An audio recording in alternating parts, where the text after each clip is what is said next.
kembali lagi bersama saya Esra Silvara dan rekan saya Anika Zahra dalam program berita The World Pulse. Siang ini kami akan mengulas mengenai salah satu isu internasional yang menghentakkan perekonomian global, yaitu perang dagang antara Amerika Serikat dan Tiongkok. Konflik ini bukan hanya perselisihan tarif, tetapi juga pertarungan antara kepentingan ekonomi dan teknologi dari dua negara besar tersebut. Dari perselisihan ini, tarif memberikan dampak kepada perekonomian global. Pemirsa, perang dagang antara Amerika Serikat dan Tiongkok mulai memanas pada tahun 2018 ketika Amerika Serikat menerapkan kebijakan proteksionisme melalui slogan American First. Amerika Serikat menuduh Tiongkok melakukan praktik perdagangan tidak adil seperti pemberian subsidi besar-besaran, pencurian kekayaan intelektual, pemaksaan transfer teknologi, serta manipulasi mata uang. Sebagai respon, Amerika Serikat menaikkan tarif pada produk-produk Tiongkok bernilai ratusan miliar dolar. Tiongkok kemudian membalas dengan menaikkan tarif terhadap produk pertanian, otomotif, dan energi dari Amerika. Perang dagang ini juga mempengaruhi hubungan diplomatik.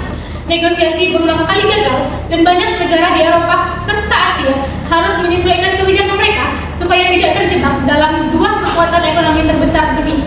Sektor teknologi seperti jaringan 5G, kecerdasan buatan, dan industri semikonduktor menjadi pusat kompetisi.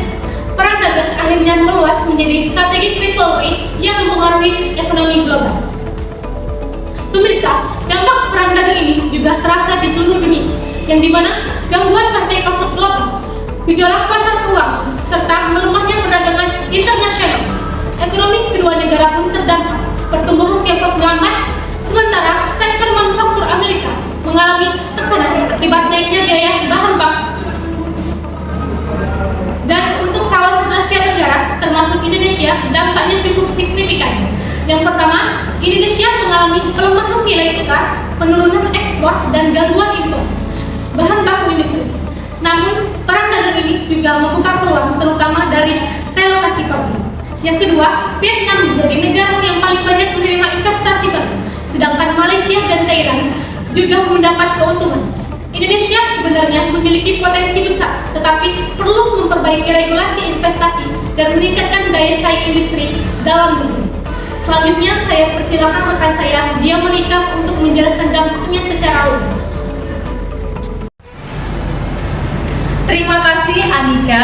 Pemirsa, perang dagang ini tidak hanya bisa dilihat hanya sebagai konflik ekonomi, melainkan persaingan kekuatan global. Pertama, persaingan teknologi. Amerika Serikat dan Tiongkok berebut dominasi dalam kecerdasan buatan robotika, 5G, dan semikonduktor. Industri chip menjadi pusat persaingan karena menjadi komponen inti teknologi modern. Yang kedua, perubahan persaingan ekonomi dunia. Pertumbuhan cepat Tiongkok membuat Amerika merasa posisinya sebagai ekonomi nomor satu terancam. Ketiga, perubahan strategi negara lain. Banyak negara memperkuat kemitraan ekonomi baru seperti RCEP untuk menjadi stabilitas perdagangan.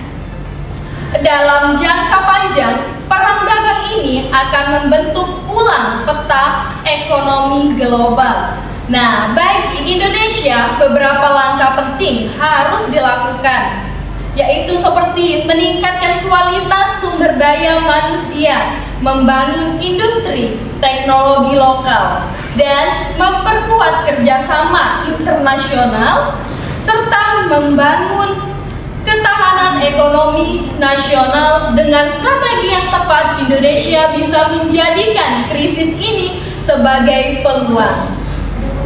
Perang dagang Amerika Serikat dan Tiongkok menjadi pengingat bahwa dinamika global dapat memberikan dampak langsung bagi perekonomian negara-negara dunia, termasuk Indonesia. Terima kasih pemirsa telah menyimak rangkaian informasi siang ini.